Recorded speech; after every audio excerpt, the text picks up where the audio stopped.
Ya, gajah lah. Mari pulak dah gajah ni. Mana ni? Jalan raya tu. Tepuk orang tu.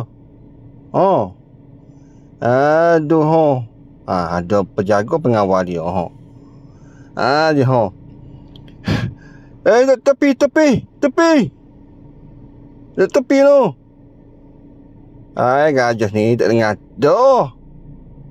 Tepi tu. Nak nitah. Aduh. Nak jalan mana gajah ni? Tepi tu. Masa legok ni, hutan lagi. Ya, gajah lah.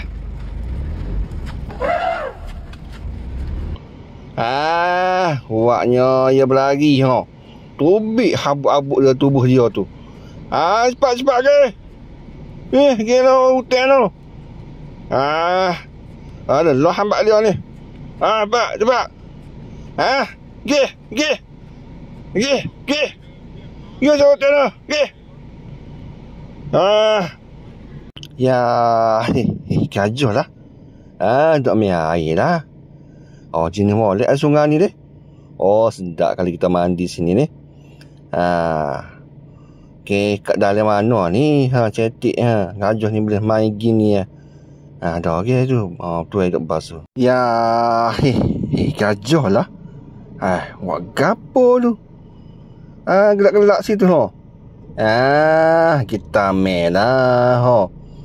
Makin berani tu. Ribut ke apa? Tak takut je gajah ni. Tempat speed tu. Nak cepat orang tu. Ya, gajah lah. Sudah. Lagi. Ngamuk pesen ni. Sudah gajah ni. Lagi rambak pula tu. Lagi je. Macam backing gajah ni. Takut lah.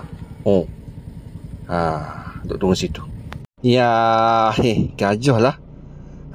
Gajah buat apa tu? Nak naik lagi ni. Tengok ia buat. Ia naik dah ke mana? Dia guna ni Dia guna tangga, pakai tangga. Dia guna ni tinggi tu Tengok ia pandai. Ia naik. Bijak lah gajah ni. Tengok. Tak jatuh dengan kaki dia. Siapa dah atas lagi. Mudah dia naik. Ni cara dia.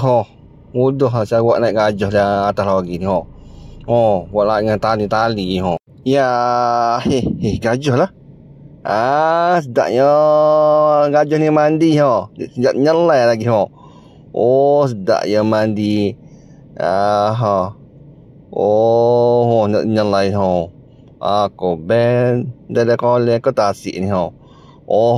Tak dia. Nak